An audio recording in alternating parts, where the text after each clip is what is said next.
Shalom, dari mana asal-usul jiwa manusia? Ada beberapa teori.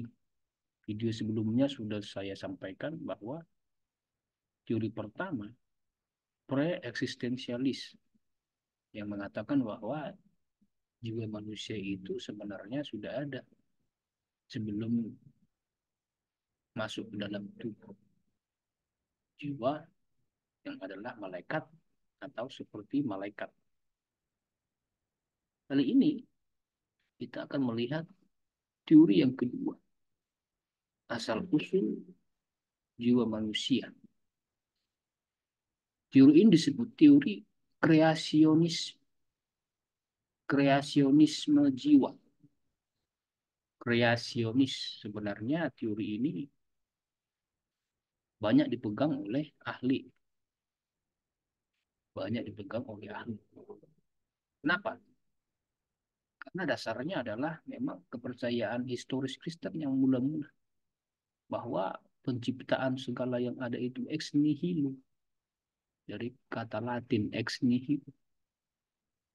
Secara sederhana Indonesia berarti penciptaan dari yang tidak ada menjadi ada, kreasionis.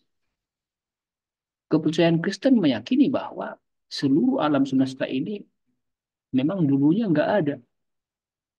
Dulu nggak ada.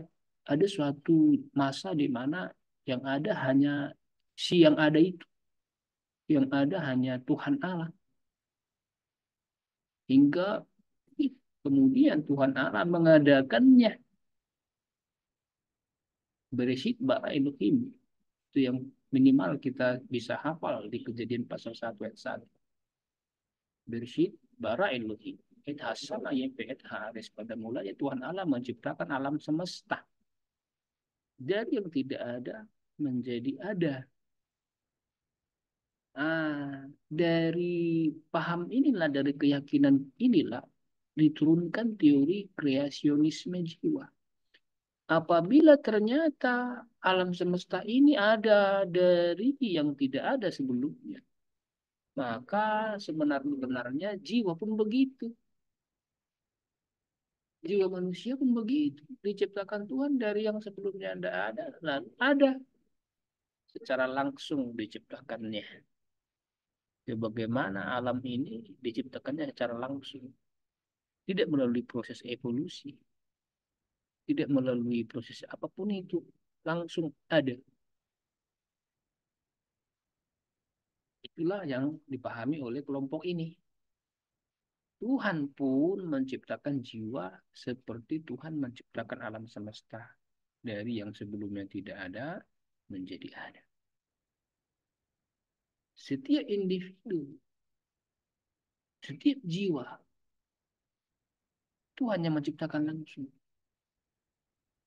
Adam, Hawa, anak-anak Adam kemudian Kain, Abel, Set, seterusnya yang dicatat di Alkitab bahkan sampai hari ini.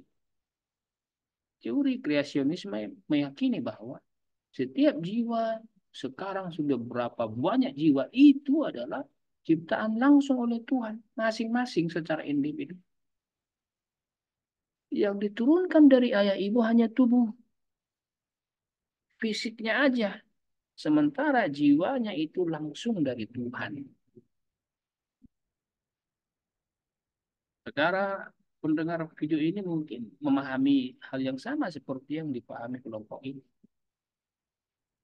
Didukung oleh Roma Katolik, didukung oleh kebanyakan teolog reform, Calvin misalnya, yang meyakini teori ini bahwa Tuhan menciptakan setiap individu secara langsung. Paham ini pun dipegang kuat oleh kelompok Roma Katolik untuk mempertahankan doktrin kesucian Maria, bahwasanya kemanusiaan Kristus tidak mewarisi natur dosa manusianya, natur dosa orang tuanya, karena Kristus lahir dari Maria, jiwanya langsung dari Tuhan, sehingga tidak terkontaminasi dari orang tua manusianya. Maka teori inilah yang banyak dipegang gereja. Sampai muncul nanti sebutan bahwa teori lain di luar ini menentang gereja.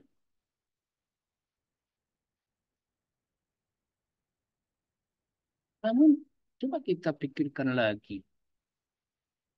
Jika teori ini diterima, berarti sesungguhnya Tuhan masih bekerja menciptakan jiwa-jiwa. Kalau teori ini diterima sebagai yang benar, berarti Tuhan sampai hari ini masih bekerja menciptakan jiwa-jiwa. Perhatikan, setiap jiwa manusia secara individu diciptakan secara langsung. Apakah itu berarti ketika hari ini ada orang lahir, hari ini juga Tuhan menciptakan? Atau kalau mau disebut bukan saat lahirnya, saat pembuahan, saat suami istri kawin, apakah di situ Tuhan menciptakan jiwa? Bukankah pekerjaan penciptaan Tuhan sudah berhenti? Kalau kita baca Kejadian pasal 1, pasal 2, ayat 1 sampai 3. Maka berhentilah Tuhan dari pekerjaan mencipta itu. Dikuduskannya hari itu, hari ketujuh. Ini yang patut kita renungkan. Entah Anda menerima teori ini atau tidak. Itulah teori yang kedua.